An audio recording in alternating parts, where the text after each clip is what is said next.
Eu gosto muito de dizer este poema, mas fico derretido. Fico emocionado. E há poemas que eu tenho que ir, somente quando são da minha mãe, eu tenho que saber quando é que posso dizê-los. E este é um deles. Os 70 eram um carinho. Era um pobre que vinha religiosamente às quartas-feiras, pobre de espírito, pobre de fortuna, pobre absoluto.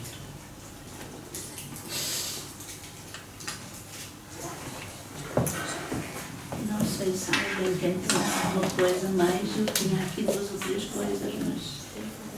Eu sugeria que... Posso fazer uma pergunta? Mas, portanto, o livro é um romance, não é? Como há bocado referiu, mas ele tem muito humor, pelo que eu já percebi. Sim. E esse humor era constante, era verídico nas vossas brincadeiras? Para nós crianças... Ou já foi um bocadinho é uma boa posto pelo romancista? É uma boa pergunta, porque nós éramos felizes, pronto, pois, ponto final. É isso. Ponto final. É que quando veem que na net, eu não respondo a ninguém, mas quando veem atrasados mentais, antigamente é que era bom, não, toda a gente sabe que antigamente não era bom, mas há uma coisa que as pessoas esquecem, que é a dialética das sociedades, que se evoluem sempre. Não quer dizer que o fosso se diminuiu, hoje o fosso está a aumentar, e o resto é treta. Agora diz assim, mas nós temos tudo. Pois. O problema é que o ser humano não é assim que mede as coisas. Eu sei que antigamente 90% dos miúdos na aldeia andavam descalços, hoje não andam descalços, e que tinham que fugir à GNR, porque a GNR passava multas, que era a forma do governo da ditadura tentar dizer que não havia gente descalça, que havia. Claro que víamos a GNR, quem andasse descalço, nenhum dos 3 andava descalço. Ora, não sempre gozo, o Luís gostava muito de andar descalço. Tem uma história maravilhosa, que caiu o rego e depois ele emprestou-me a roupa dele. A roupa dele eram uns calções que de verão não era preciso mais nada. As cuecas que eu ia com elas. E então, mas nós éramos felizes, o resto é treta. Animados. Não me interessa discutir a semântica da palavra. Éramos felizes. Primeiro que as questões económicas não passavam por nós. As dificuldades da vida eram comuns. O tipo mais rico, havia o quê? Um carro ou 2 na aldeia. Nós jogávamos a bola nas férias durante todo o dia na rua. Não havia rancores, pois não? Quando se andavam a baterem-se uns aos outros, sim. No dia seguinte, a história das peras, eu conto já a história das peras, é uma maravilha de história. Portanto, nós éramos crianças felizes e o resto é treta. E depois temos uma felicidade que era, os nossos pais não tiveram meninice, porque aos 11 anos iam trabalhar, mas nós já não. Para já era obrigatório estudar até aos 14 anos, não é verdade? Até aos 14 anos. Quem estudava até aos 14 anos era aqueles burros, a gente chamava-lhes burros velhos, que não, pronto, tinham aos 14 anos, tinham que sair, às vezes andavam na primeira classe ou na segunda. Mas não íamos trabalhar. Iam trabalhar, por exemplo, já não ia para moço de lavoura. Iam trabalhar, por exemplo, se o pai era trolha, ou era isto, ou era que trabalhava por conta própria, e então ia ajudar o pai. Não éramos adultos. Mas nós éramos crianças felizes. Nós era tanto valia ser mais rico ou menos rico, não sei o que mais, que não se notava. Este humor que põe aqui era realmente, não era. Portanto, nós, a figura dos 70 era um carinho, não era um pobre. Nós estávamos sempre mortos que, quando víamos 70, íamos ao encontro dele. E depois ele contava histórias. Quando vinha com o ceguinho também cantava muito bem. O ceguinho só vinha de vez em quando. Naquele passo miudinho, eu observava tudo, aquele passo miudinho os dois, e eu com a saca ao ombro, todo roto, o chapéu todo coisa, e era uma alegria. E quando constou-se que o mataram, parece que o violaram, segundo dizia na altura, nem sabia o peso da palavra, mas apareceu morto numa valeta.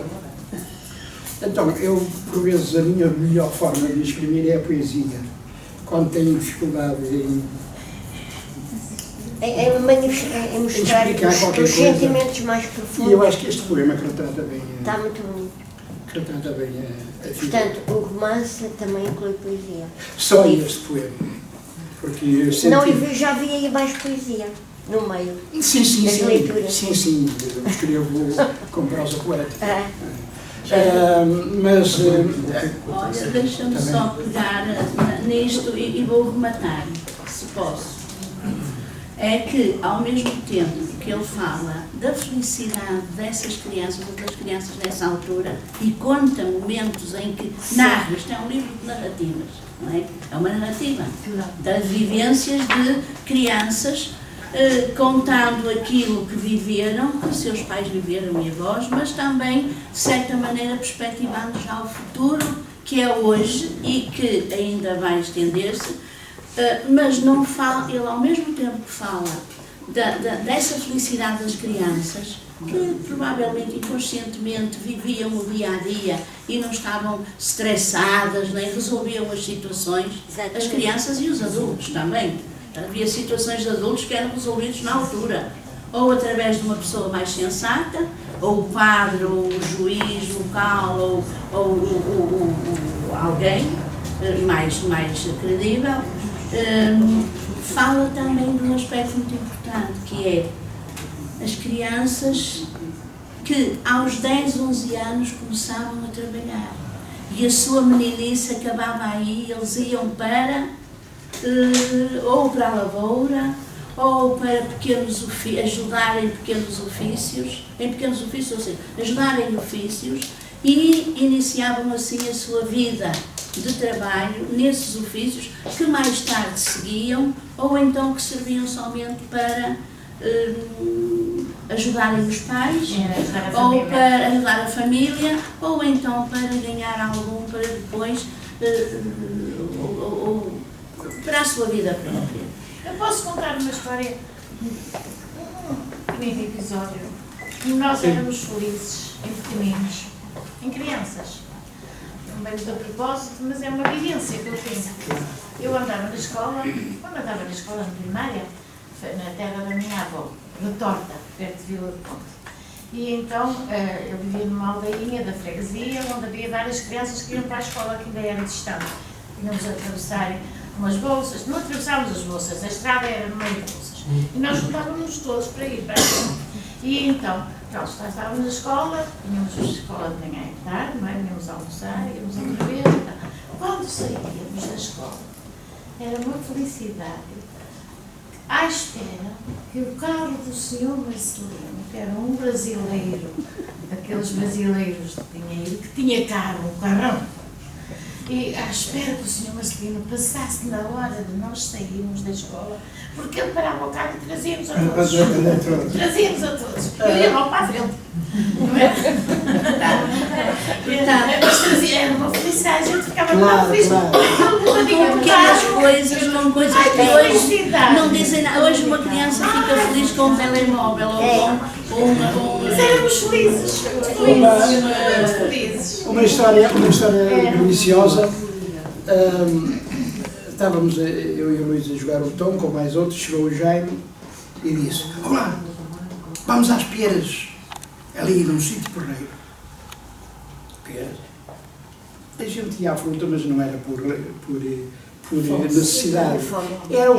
Era o pão da tia que era melhor e era o nosso crescimento.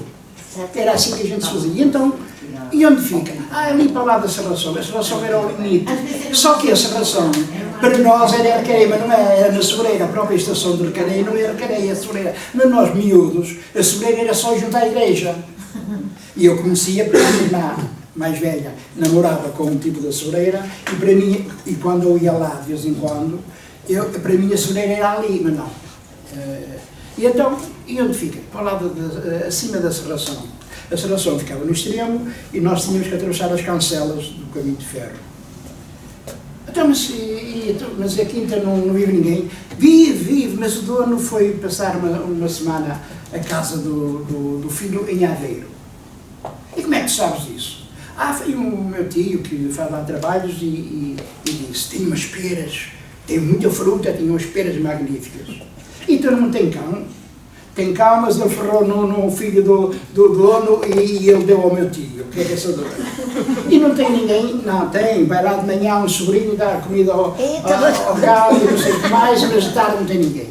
E nós, os três lá vamos, encontramos dois pelo caminho, olá, vindo connosco, pegámos umas fichas para disfarçar e fomos atravessámos as cancelas, atravessámos a serração e começámos a ficar assim um bocado receosos, porque é monte, agora são casas, mas agora de antes era monte, e isso era para nós, e lá fomos.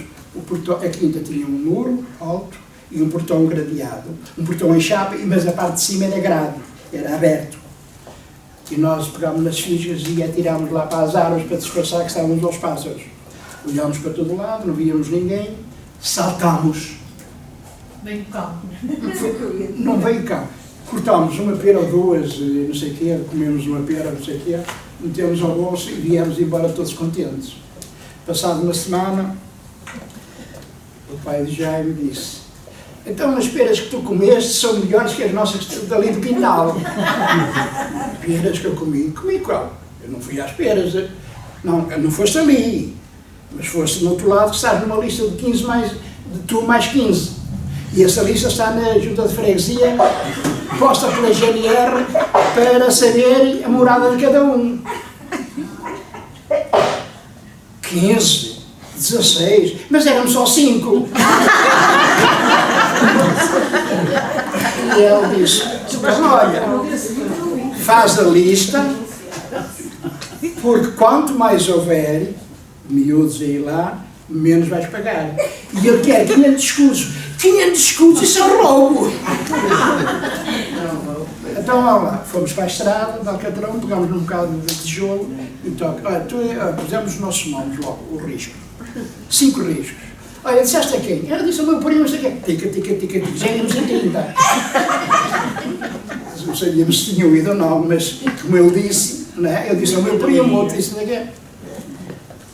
E diz-lhe assim, meu pai dele, olha, é assim, o homem quer 500 escudos, quer uma pera de cada um, levado lá, e mais 5 escudos. Mas isso não sei o que é que o homem diz que as árvores, as pereiras, vieram de Jerusalém numa viagem que ele fez a Jerusalém há 10 anos. E que tem um amor especial. E que não aceita mais nada, a não ser... Na lista pusemos o nome do Zé Manel, porque alguém disse, também disse ao Zé Manel. O Zé Manel era o filho do regidor. Que também jogava a bola connosco, era da Costa. A Costa é outro mundo. E então, o Zé Manel também foi. E o pai de Jaime, que fazia serviços em vários lados, fazia as terras dele e era especialista nas podas, não sei o que mais, e disse, olha, é assim, ele quer, além disso tudo, uma coça de correia por cada pai em cada filho que foi lá. A minha correia, a tua correia já está ali pendurada. Portanto, tu arranja lá a saber como é e vamos ver como é que fica. Olha, o senhor Abel Teixeira, que era o regidor, já lhe ofereceu 200 quilos de peras. Tem muitas peras e outras coisas. Mas ele não quer. Ele não quer. Ele quer os 5 escudos, quer uma pera de cada um, mais uma correia. Isso é uma correada, ele vai estar a assistir, pronto. Por fim, lá o regidor, como tinha lá um funcionário, o filho foi lá, um moço de labor, o filho foi lá, e ele, pronto, exerceu um bocado a sua autoridade, não sei o quê, embora fosse... E ofereceu-lhe um cabrito e resolveu o problema.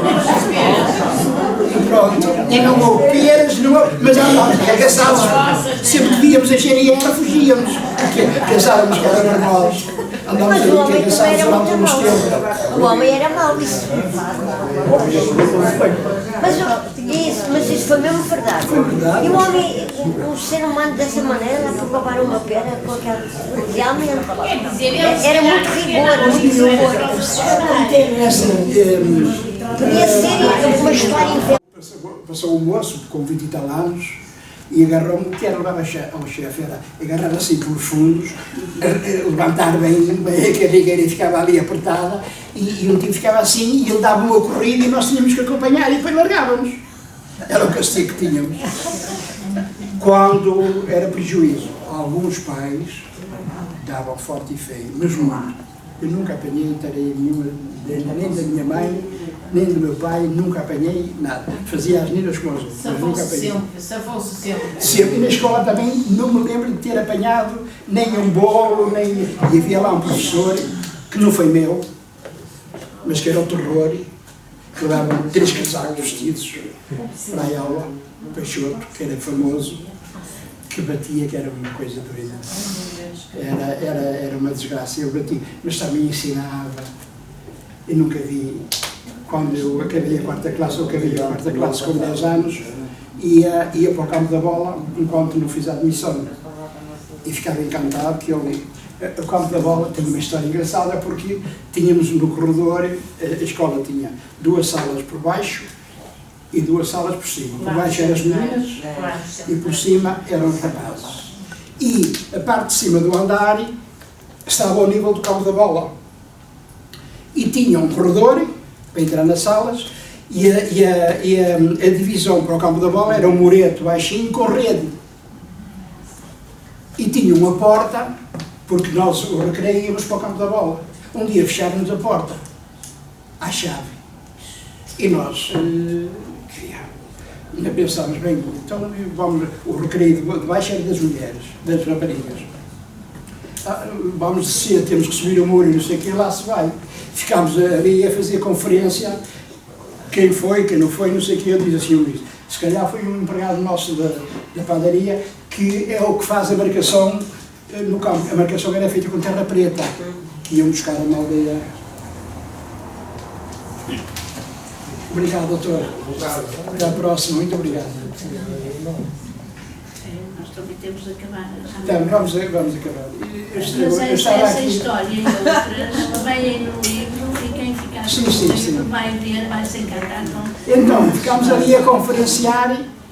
Se calhar foi ele que ele disse qualquer dia acabamos o acesso ao campo da bola. Outro dia apareceu um buraco na rede. E eu já falei com indivíduos mais novos que eu, 20 anos, e ainda existia um buraco na rede. Apareceu um buraco na rede. Não sei quem é que fez, mas apareceu um buraco na rede. A porta não nos fazia falta nenhuma. A gente entrava pela rede, o murete era baixinho, e íamos para o campo. Mas eu estava a dizer, o professor era fantástico. Ele mandava um tipo desenhar o mapa de Portugal. Depois ele batia, podia não ser a pessoa que estava a falar, batia noutro qualquer, mandava assim, ele tinha uma mão, parecia era um homem zarrão, surdo como uma porta, não ouvia nada, e tinha uma mão, e desenha aí o mapa. Depois, olha, põe aí outro, põe aí os rios. A pessoa, um deles tinha dificuldade, ria-se e ele põe-me logo no que estava a rir. Marcinha, já estás a comer. E depois mandava dizer, olha, onde é que se comem umas boas batatas aqui neste mapa? Eu só me recordo de me dizer assim, Monte Alegre. E então para mim as batatas de Monte Alegre foram sempre os meus meninos. Não fui eu já estava fora da escola. E ele tinha que apontar. E ele depois mais tarde dizia assim, este homem era futurista. Os alunos dele, que eram os mais velhos de nós, 7 e 8 anos, sabiam tudo, mas tudo papagueado. Sabiam tudo, rios, linhas de caminho de ferro, de Angola, de Moçambique, de Guiné, sabiam, mas também não. E tinha uma coisa, ele não marcava faltas, e para vir cá fora não era preciso pedir autorização. Quem quisesse saía. Não incomodava ninguém. Já não era normal. A maior parte deles não saíam porque fugiam. Porque batia. Eu tinha uma palmatória assim, pegava na cama e dava tareias, gritavam, não sei o que mais. Muitas crianças, quando estavam a apanhar, fugiam pelo buraco da rede Ele não marcava falta. Ainda hoje tem ódio, que se eu puser, às vezes ponho qualquer coisa acerca do Peixoto e caem logo em cima, os que foram alunos, porque ficaram com um ódio terrível. Olha, deixem-me só dizer mais umas coisinhas para acabar, porque está na hora e toda a gente está preocupada para isso. Além do que ele fala, já foi falado, muito que está nesse livro, aborda também um aspecto muito importante, que muitos de nós lembramos, que foram os sacrifícios dos nossos pais e avós para darem aquilo que não tiveram, para darem aos filhos aquilo que não tiveram, não só em vida essencial, mas também em educação. E muitos deles até tiveram de emigrar para conseguir dar uma vida razoável ou melhor aos filhos. E que foram eles que criaram as condições para erradicar o analfabetismo. Foi essa geração de que ele fala aqui e que põe exemplos que o fez.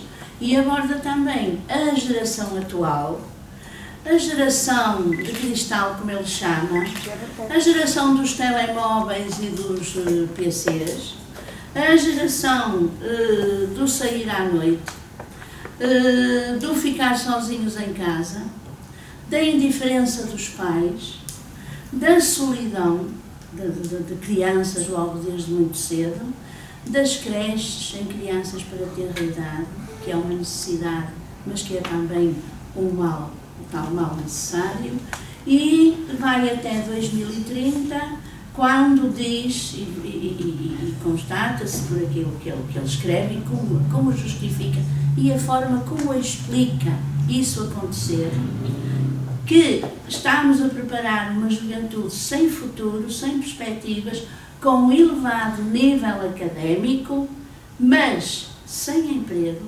sem ocupação e subsídio ao dependente. E ele não afirma, isto não é uma afirmação, como é que é dizer, uma afirmação simples. Ele explica absolutamente tudo, da maneira que as coisas estão a decorrer, aonde é que nós chegamos em 2030.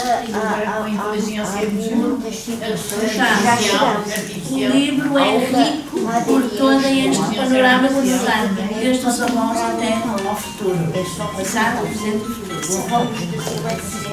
Não aceitou. Há uma parte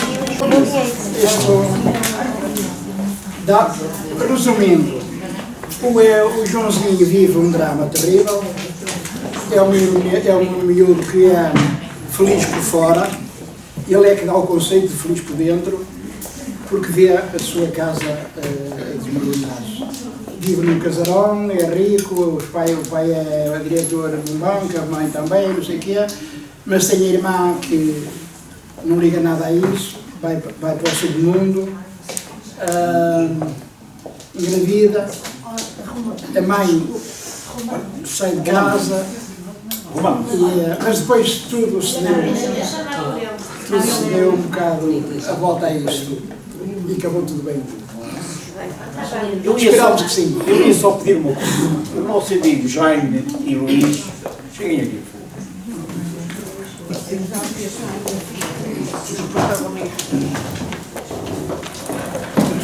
O Jaime aqui no padrão, como ouviram, eram os tais, os três da Vigarada, eram estes três. Os três da Vigarada. Mais o Lino, o Jaime. Já havia mais para fazer. Nós íamos terminar. Eu só queria dizer uma coisa. Muito obrigado pela vossa presença. Penso que há aí um vinho para degustar, digamos, e os sumozinhos para podermos conviver mais um pouco. Pensem um bocadinho, reflitam um bocadinho, aquilo que disse, estava há um bocadinho a dizer a Marília, é verdade. Este livro não é só memórias, tal como eu disse no princípio, dá para refletir muito. Certo? Portanto, vale a pena. Para quem tem netos, é quase obrigatório ler isto, porque tem coisas que vão surgir, eu tenho a certeza que vão surgir e que vai deixar muitas lágrimas nos olhos.